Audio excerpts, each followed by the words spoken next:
Bonjour et bienvenue à cette deuxième capsule autour des collectifs des années 70 et donc on entrera davantage dans ces années 70 pour cette capsule avec la contre-culture, contre-culture qui succède à la poésie du pays ou à la littérature engagée, qui lui succède, mais qui la chevauche aussi, comme on l'a vu dans la nuit de la poésie, puisque les poètes nationalistes et les poètes contre-culturels vont se côtoyer dans plusieurs événements collectifs.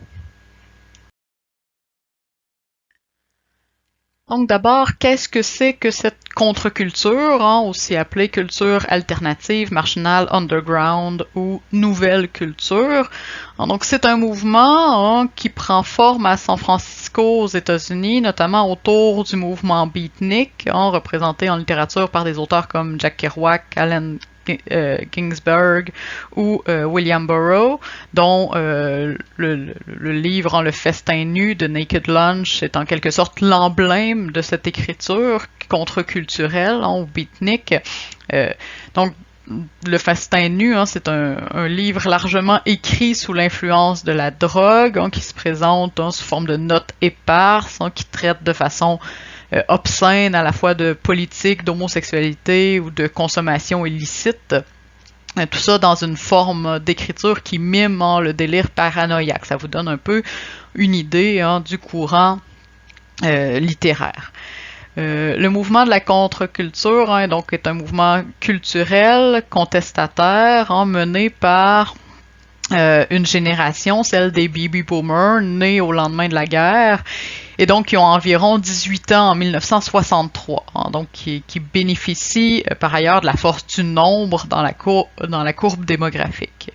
Et donc ce poids démographique va leur permettre de remettre en question la culture dominante, l'ordre établi, la société de consommation qui s'est mise en place depuis la fin de la guerre et le mode de vie traditionnel bourgeois qui persiste. C'est le mouvement, en gros, qu'on associe à la libération la libération sexuelle et à la culture hippie, qu'on résume souvent par le slogan sexe, drogue et rock'n'roll, mais qui plus largement repose sur la quête d'une conscience nouvelle. Donc conscience qu'on va rechercher notamment dans les expériences avec la drogue, mais aussi dans une sorte de mysticisme, d'ésotérisme qu'on a pu voir chez Raoul Duguay et Lymphonie par exemple, et dans un intérêt pour les religions orientales, la vie en communauté, donc cette vie en communauté qui, donc comme la libération sexuelle, vise à rompre avec le modèle traditionnel. La contre-culture propose aussi une ouverture à des groupes sociaux qui sont souvent minorisés dans la société de l'époque. Donc, elle prône par exemple l'épanouissement des femmes, l'ouverture à l'homosexualité ou à l'exploration sexuelle. Et on y développe aussi un intérêt pour les cultures autochtones en lien avec leur spiritualité et leurs valeurs écologistes, déjà en 70. Donc voilà pour une brève définition de cette contre-culture. Maintenant, je vais vous dire un mot rapide sur deux événements qui vont marquer la contre-culture et qui vont trouver un écho particulier au Québec, quelque part entre la jonction des cultures françaises et américaines. D'abord, le mai 68 français, c'est-à-dire toute cette série de manifestations étudiantes qui vont conduire à des grèves générales dans la population. Donc, c'est le plus important mouvement social de l'histoire française du 20e siècle, donc enclenché par une révolte de la jeunesse. Donc, encore là, cette génération qui bénéficie de la force du nombre et qui va entraîner aussi tout le monde ouvrier, une bonne part de la population française de l'époque. La manifestation prend la forme d'une vaste révolte spontanée anti-autoritaire qui est à la fois de nature culturelle, sociale, politique, dirigées contre la société de consommation, symbolisée par l'impérialisme américain, contre le capitalisme, et plus immédiatement ou plus concrètement contre le pouvoir en place en France à ce moment-là, donc qui est incarné par la figure du général de Gaulle, donc ne serait-ce que par son grade qui représente une forme d'autoritarisme. Mai 68 est notamment célèbre pour ses slogans dont il est interdit d'interdire, soyez réalistes, demandez l'impossible, ou nous ne voulons pas d'un monde où la certitude de ne pas mourir de faim s'échange contre le risque de mourir d'ennui. Donc l'idée de la société de consommation qui nourrit certainement l'individu, mais peut-être pas son esprit ici. Donc alors que les événements provoquent en France la mort d'au moins 7 personnes lors de manifestations, il va aussi inspirer des mouvements ailleurs dans le monde, notamment au Québec, où il y aura aussi des grèves, notamment à l'École des Beaux-Arts, alors que les étudiants vont occuper les locaux de l'École des Beaux-Arts de Montréal pendant 6 semaines pour demander un enseignement moins académique. Donc, mai 68 correspond donc à l'aspect revendicateur de la contre-culture qui rejette le passé et ses pratiques rétrogrades. L'autre événement, américain cette fois-ci, c'est le festival Woodstock en 1969, qui évoque peut-être plutôt le côté festif et libérateur de la contre-culture. Donc Woodstock, s'il a encore besoin de présentation, est un grand festival de musique, le rassemblement emblématique de la culture hippie des années 60. Il va rassembler plus d'1 demi-million de personnes sur un grand terrain vague de l'État de New York. Et donc, sur le plan musical, c'est un des plus grands moments de l'histoire de la musique populaire, puisque s'y sont produits 32 musiciens, groupes ou solistes de musique, autant folk que rock, soul ou blues, parmi lesquels Ravi Shankar, Santana, CCR, Janis Joplin, Jefferson Airplane, The Who et Jimi Hendrix, bien entendu. Donc, voilà pour un panorama global de la contre-culture, mais maintenant, quelle forme prend-elle au Québec, notamment le Woodstock québécois avec l'Hostie de Show? Le principal emblème de la contre-culture au Québec est très certainement le spectacle L'Hostie de Show en 1968, qui réunissait Robert Charlebois, Louise Forestier, Mouffe, Claudine Monfette, qui est l'auteur et la metteur en scène du spectacle, le monologuiste Yvon Deschamps et le quatuor du Nouveau Jazz Libre que j'ai évoqué dans la dernière capsule, puisqu'il participait au deuxième spectacle des chants et poèmes de la Résistance. Donc le titre du spectacle, L'Hostie de Show, aurait été trouvé au moment d'une querelle entre Charlebois et Paul Buissonneau, qui agissait alors comme metteur en scène. Buissonneau n'en pouvait plus du chaos et de l'indiscipline des membres de la troupe donc pendant le spectacle ou en préparation du spectacle, et il leur aurait dit arrangez-vous donc avec votre Hostie de Show. Donc la réplique aurait tout de suite été adoptée puisque justement elle rendait bien le caractère subversif, irrévérencieux du spectacle et qu'elle rappelait l'ambiance désordonnée des répétitions. En effet, pour les membres du collectif, et qui dans ce cas-ci travaillent vraiment en collectivité sur ce spectacle, donc pour eux, l'art émerge du désordre. La liberté créatrice prime préséance sur la rigueur, ce qui a pour résultat que ce spectacle fait une place importante à l'improvisation, ou ce qu'on a appelé la désobéissance artistique. Donc le spectacle a un grand succès, il connaît une quarantaine de représentations, d'abord au théâtre de Katsou, un petit théâtre de 159 places, puis vu la popularité, le spectacle va se déplacer à la Comédie Canadienne, qui peut accueillir 850 personnes, et va se rebaptiser l'Hostie de Show King Size.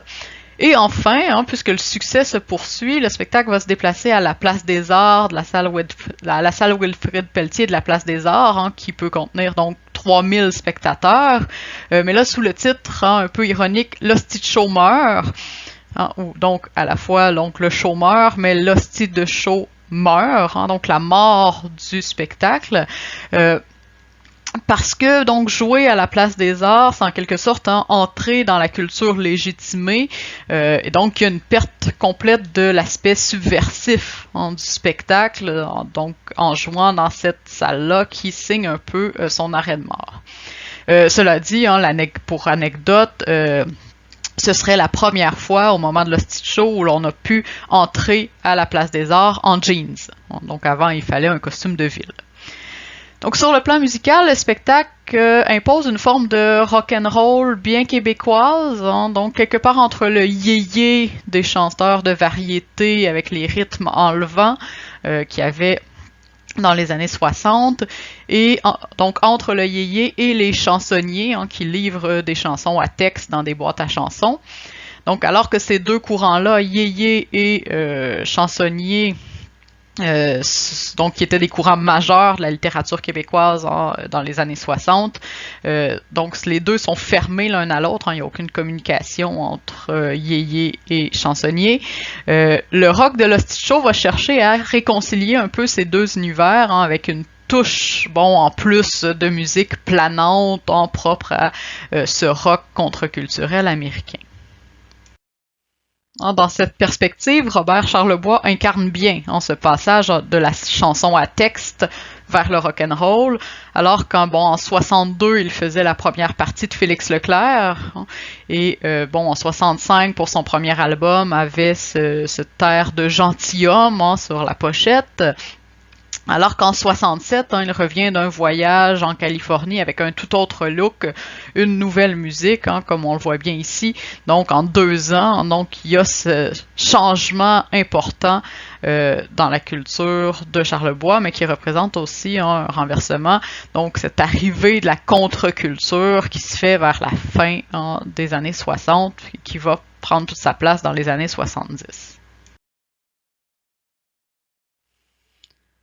Donc, je vais passer un peu plus vite sur les autres exemples, mais donc notamment parmi ces groupes contre-culturels, on peut penser au Grand Cirque Ordinaire, qui se présente comme une troupe de théâtre alternatif, donc qui fait reposer toute son approche sur la création collective et fait une large place à l'improvisation. Donc, le Grand Cirque Ordinaire est fondé en 1969 par Paul Baillargeon, Jocelyn Bérubé, Raymond Cloutier, Suzanne Garceau, Claude Laroche et Guy Tauvette.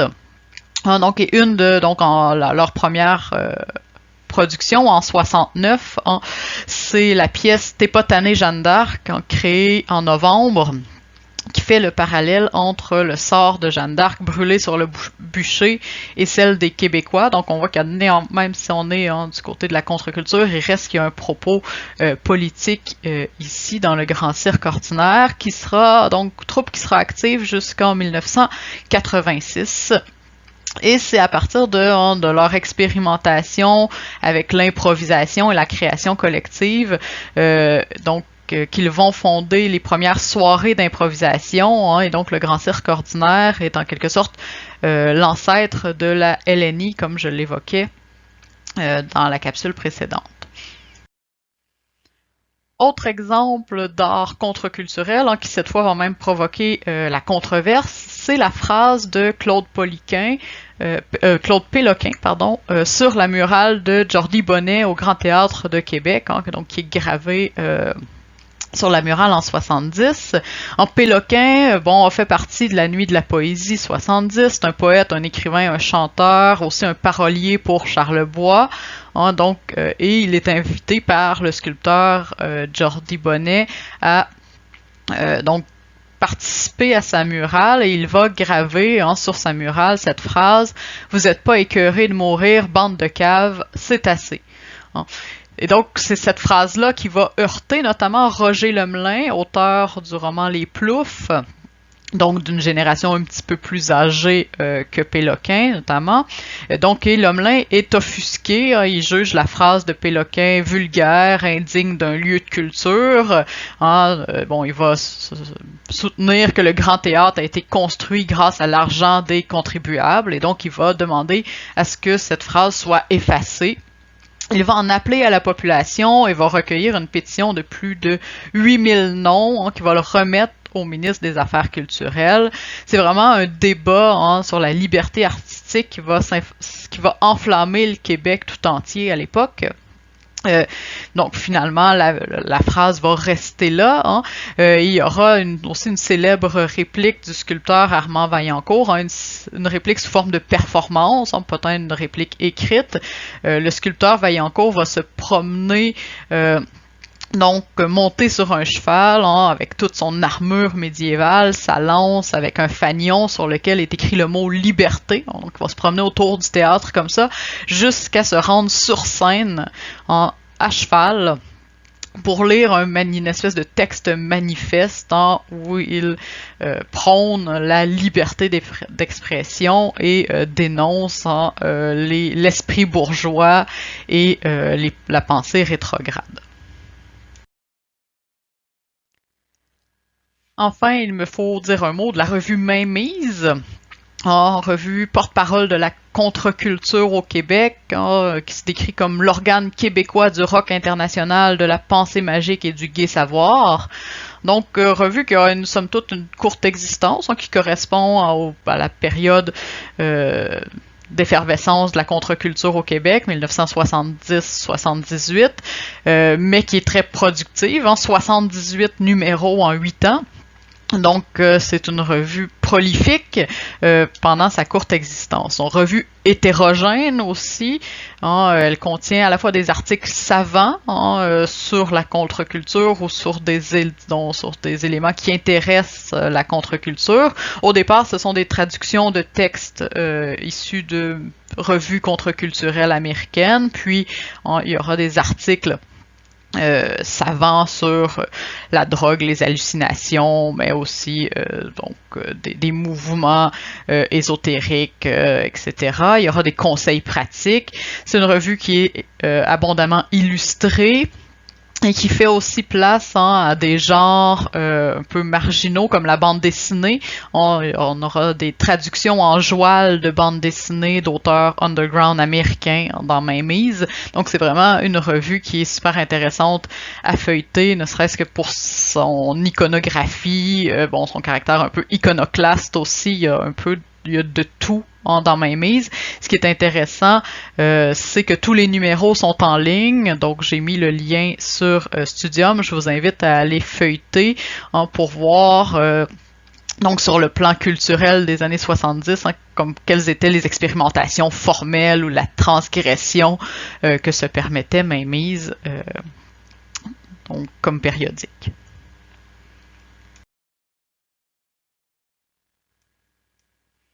Donc, je vais maintenant vous parler des poètes de la contre-culture, dont on a vu certains, comme Raoul Duguay dans La Nuit de la Poésie 70. Donc, ces poètes de la contre-culture, comme les auteurs plus globalement de la contre-culture, adoptent une forme d'esthétique de la transgression. Donc, c'est cette volonté de provoquer par leur écrit. Ils jouent le jeu de la provocation en exprimant, par exemple, librement leur sexualité.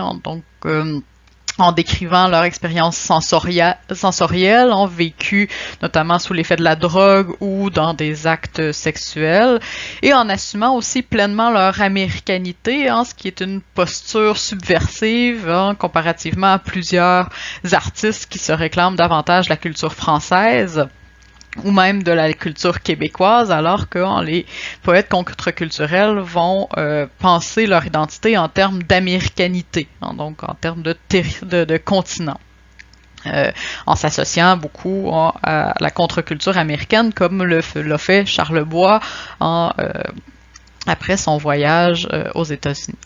Donc, un exemple parmi tant d'autres avant d'arriver au couple mythique de la contre-culture. Lucien Francoeur, hein, qui est poète, chanteur rock des années 70 à 90, hein, donc chanteur du groupe Autre Chose notamment, hein, qui assume cette américanité, hein, c'est l'image du poète rock and roll avec des titres comme Mini Bricks réacté ou Snack Bar dans les débuts des années 70. Puis plus tard, il va aussi, hein, avec Rocker Sanctifié, hein, faire des proses calligraphiées. Donc, ces expérimentations sur la typographie étaient aussi très présentes chez Mainmise. Hein, il y a cette volonté-là, hein, d'utiliser, hein, de ne pas utiliser par exemple un traitement de texte ou une écriture normée, hein, pour rendre compte visuellement aussi de la poésie. Donc, quand on parle de contre-culture, on peut pas passer à côté du couple mythique de la scène contre-culturelle québécoise, hein, José Yvon et Denis Vanier, qui vont être 18 ans ensemble. Qui vont écrire, hein, de la poésie tous les deux, qui vont travailler dans des revues contre-culturelles. Hein. Vanier va être directeur et fondateur de la revue Steak Haché, mais tous deux vont participer à Mainmise, à Hobo Québec, à QQ, donc QCUL, trait d'union Q, la lettre Q. Donc, ce sont d'autres revues contre-culturelles. Hein, leur vie est marquée, bon, par les expériences sexuelles et par les drogues dures, et ça se voit aussi dans leur poésie. Hein, juste les titres sont assez évocateurs en ce sens. Hein, chez Vanier, Pornographic Delicatessen, Lesbienne d'acide et le clitoris de la fée des étoiles. On est ici dans quelque chose de très iconoclaste, hein, donc qui brise les icônes. José Yvon, on va écrire notamment 2 recueils, Filles commando bandées et Travestis kamikaze, hein, dont les titres sont aussi assez évocateurs. Donc, Vanier va mourir d'un cancer de la bouche en 2000. Hein, on lui va donner un parc à son nom dans Centre-Sud, hein, avec cette citation qui est présente dans le parc et qui dit bien un peu qui était Denis Vanier ou quel type de poésie il faisait. Hein, donc, citation, « La vérité se passe un doigt ». Pour José Yvon, elle va commencer sa carrière, hein, donc à côté de sa vie de poète, elle va être metteur en scène pour le Grand Cirque Ordinaire, notamment, bon, en plus d'enseigner la littérature au collégial. Elle va mourir du sida en 1994. Donc, je vous invite à écouter une lecture de Filles commando bandées par José Yvon lors du solstice de la poésie québécoise, donc un autre de ces grands événements de poésie collective qui a lieu en 1976 au Parc La Fontaine. Donc, Yvon, il lit quelques extraits. Si vous voulez suivre avec le texte de l'extrait de Filles commando bandées qui va suivre est disponible sur Studium. Et comme ça va nous permettre aussi de faire la transition vers la 3e capsule, hein, qui va porter sur l'écriture au féminin, hein, et notamment sur le théâtre au féminin après la poésie. Et si vous voulez écouter du Denis Vanier, c'est dans le film de Labrec et Masse, La nuit de la poésie, autour de 1h26, vous pourrez l'entendre réciter quelques poèmes. J'ai étudié la résistance dans la cour d'école de l'Amérique. On jouait son sort avec des dés à coudre, slingshot très solide. Bandés, toujours bandés, nous voilà tassés avec une précision mathématique. Olive se shoot son hit, puis ramasse sa gang, toutes des filles mal tournées. Nous sommes absolus, vulgaires, obscènes, mal habillés. Nous vivons sous des néons intransigeants dans une ville de malades. Nous ne savons jamais lequel, à quel moment, va pogner sa dépression nerveuse dans notre pleine face. La délinquance sera partout, la mort dans la main, les motons de graisse décollent les mains des Italiens vidangeurs. Soudain, un trou noir dans Bourrasque, voir le fond de sa vie. Bientôt sera entendu l'explosion des messages, le jus d'un doux dérèglement des sens sans fantasme pervers. Ginette hybride en chaleur, le poil pogné en graisse de sang, robineuse de science-fiction, à force de mordre dans tumeur, nous ne nous tasserons pas.